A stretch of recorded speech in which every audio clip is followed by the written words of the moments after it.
So the Leafs, this is screwing it up for everybody. But if we're talking specifically about the Leafs, who have high interest in Giordano and Hampus Lindholm, well, so apparently Seattle's like, you know what Montreal got? That's what we want. And Mark Giordano, and they are asking every team this, and everybody's saying, listen, he's on an expiring deal, and he's 37, 38.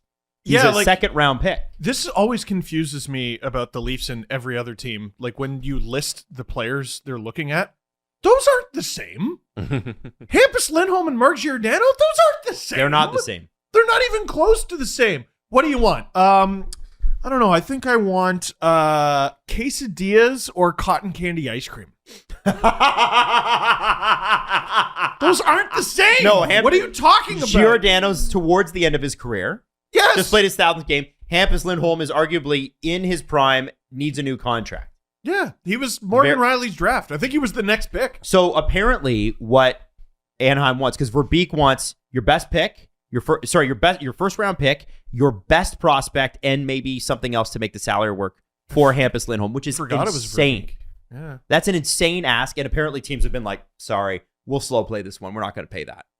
And, Francis, who, guys, maybe Carolina Hurricanes fans can back me up or correct me here. I'm not sold on Ron Francis as a GM. We're about to find out if he's any good at this. Because if he gets that price, good for him.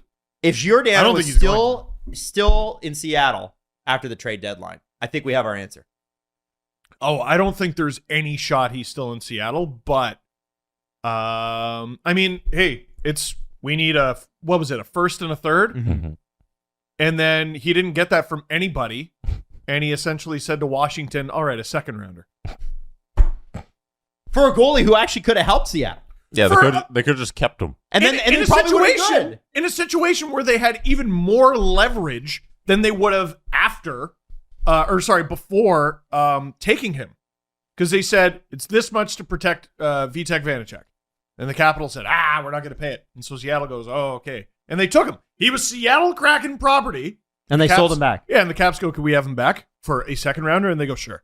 I feel like somebody said that Ron Francis goofed on that draft. I feel like somebody I tried said to that. be nice. Adam was right. Don't was be there nice. somebody that... okay, now, they didn't do according to Frank Siravalli on his... he was on the 590 morning show. He said that Matthew Nyes is what everybody wants from the Leafs, and the Leafs are not going to move Matthew Nyes. Dude, he could play for them. He might play for them this year. Well, so what's interesting, and Freach gets into this in his column. By the way, you have got to listen to the CJ show from yesterday too. It's just jam packed with information. The thing is, Dubas, he writes this in 32 thoughts. Dubas continues to indicate he does not want to trade top prospects for a rental. Mm-hmm. I believe Lindholm is the Maple Leafs' top target, although they've also taken long looks at Giordano, Justin Braun in Philly, Dallas's John Klingberg, and Jacob Middleton in San Jose. Dermott and Hall have been on the market for months. I wouldn't be surprised if Travis Dermott is given a fresh start, regardless of what else happens in the next few days. And then he goes on in the next point, and I love this. Completely insane Toronto prediction. Zdeno Chara. Yeah, I'm into it. Come on! And then left wing, Nick second Leddy, line. Nick Leddy's name has also come up, and I'm like, please, all the way, Nick Leddy. Okay, so can I throw this out there, please? Because I know Dubas. Oh man, his job depends on this season, and the Leafs. I don't think so. Now he's put together a great team. You keep Dubas for sure. So here's the thing. Regardless of how you view the season, the Leafs have to take the ice next season, and then the season after that. They have a future. Mm-hmm. I want a future that includes... I would rather have a future that includes Matthew Nyes than a present that includes Mark Giordano for 20 games. Or Hampus Lindholm. Or anybody. Like, now, if you get Hampus Lindholm and you extend him, does it become a little bit more... Yeah. Because then you gotta dump Jake Muzzin. Well, this is the thing. Like, I don't understand. Like, Giordano can at least play the right. Maybe Lindholm does. I don't think so. I think right now with this discussion about Matthew Nyes, I think we're talking about negotiating. We're talking about the guy is asking for the high price, and that's what it'll be. And Dubas is too smart to pay that. He's not going to go out and give Matthew Nyes. But I think by the time we come back on Tuesday, Mark Giordano is a Toronto Maple Leaf. I think that's wild. I think that price gets low enough. I think the rental prospect of it is perfect for this lineup in terms of salary cap and him not coming back. And I think it's just draft picks.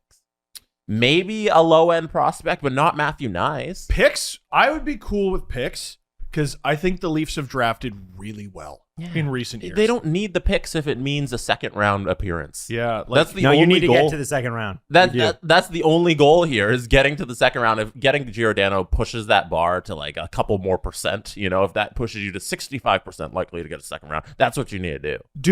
If Dubas remains consistent here, I'll be happy because his notion when they blew it against Montreal, and throughout the whole offseason, is he's betting on this group. And you don't bet on this group by completely changing it. Right? So I'm far more comfortable, by the way, with this year's bet than last year's. Far more. Really? Yeah. Well, why? What was last year's? Well, last year's was good, but like you didn't. There's some felt off about last year's team. I don't know how to describe it. Last year's team was the first place in the division. They ran through the Canadian division. They were up 3-1. Yeah, guys, man. I said it before the playoff series started. I did say it. I said this. Go back and watch the episode before game one. I'm like, I'm nervous about this. I don't know, guys. Yeah, I mean, you were nervous about it from a Leafs fan perspective that we're always nervous about everything. We're going to be nervous no matter what. Dude, they could win the President's Trophy 8 times in a row and they could lose and we'll be nervous. Here's the first 4 games. Leafs lose 2-1. Leafs win, I think it was 5-1. Leafs win 3-2. Leafs win 4-0. There's no reason they should have lost that fucking series. Right. And the thing that let them down last year was their offense. Yes. If they get that's why Dubas is right to bet on this roster. I think because he's right if they too. show up and they have offense just a little bit in one of those 3 games, they win. And so just bet that it's gonna play out this year where they get a little bit of offense. And Clifford has proved he can play. He's useful. Robertson has proven he's useful. Nyes, I think, could come in and be useful. Nick Abruzzese, I think, could come in and be useful. They don't need those guys. They have. So Friedge did talk about that, Jesse. So remember how I mentioned Toronto's fourth line last episode and how they really need to get more out of these guys? Spets is 10 points away from 1,000 points. Wayne Simmons got his 1,000th game. Yeah. Friedge let's not said speculate once what's going on there. Abruzzese's and Nyes' season in the NCAA ends, those could be options on the fourth line. Yeah. Ovchynnikov is already over in North America. Yeah. He's probably not right. But ready, let's be if honest, everybody's rolling, they don't need him unless you're sending Kerfoot out somewhere for the salary. But even that you don't have to do. But Kerfoot sort of like he makes sense, right? But like beyond that, like the closer we get to the deadline, like you got to go on instinct, right? And maybe a few weeks ago I was talking a little differently.